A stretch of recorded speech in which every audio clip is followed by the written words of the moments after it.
વડોદરામાં આતંકની હદ વટાવતા વ્યાજખોરો સામે આવ્યા છે। અસ્થિર મગજના યુવક પર અનુમાશી અત્યાચાર કરવામાં આવ્યો હતો। વ્યાજખોરોએ યુવકને 3 મહિના ઘરમાં ગોંધી રાખ્યો હતો। માંજલપુરના બજાણિયાવાસમાં બની હતી આ ઘટના। 70,000 લીધા અને તેની સામે 1,20,000 રૂપિયા વ્યાજ ભર્યું। લાચાર માતા સામે પુત્ર પર ત્રાસ ગુજારતા હતા વ્યાજખોર।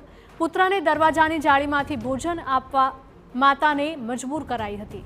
વ્યાજખોર પર વિધવા મહિલાને પણ મારવાનો આરોપ છે। માંજલપુર પોલીસે યુવકને છોડાવીને વધુ કાર્યવાહી હાથ ધરી છે।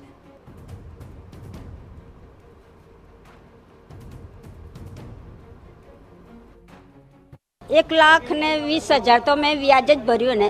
अच्छा અને પછી મેં બંગલેથી પૈસા લાવું મૂકું અને મારું ઘર છોડાવી લો મૂકું।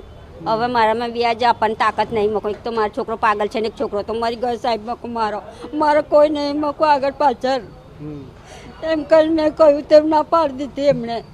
મારતા હતા તમને? હા મને 3 વાર મારી ચપ્પલે અને રાતે 10 વાગે આવે મારવા। આજની વાત કરું, આજે સવારે મારા પર ફોન આવ્યો એક ત્યાં સ્થાનિકથી કે એક છોકરાને આ રીતે પૂરી રાખ્યો છે, તો તમે અહીં આગળ આવો અને આ છોકરાને છોડાવો।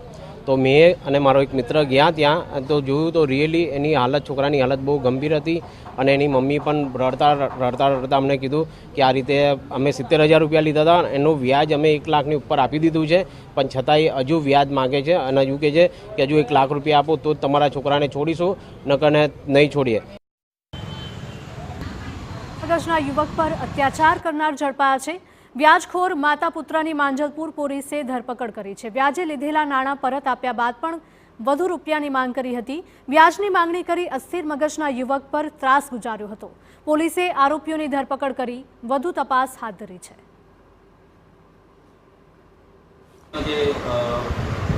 જે માનસિક રીતે દિવ્યાંગ દીકરો છે એને ઘરમાં પૂરીને બહાર તાળું મારી દીધું, તો આ મુજબની ફરિયાદ રમીલાબેન બજાણિયાની આજે માંજલપુર પોલીસ સ્ટેશનમાં દાખલ થયેલી છે, જેમાં ભારતીય ન્યાય સંહિતાની કલમ 308(2), 127(2) અને મની લેન્ડિંગ એક્ટની કલમ 40, 42 અને 44 મુજબ ગુનો દાખલ કરી આગળની તપાસ ચાલુ છે।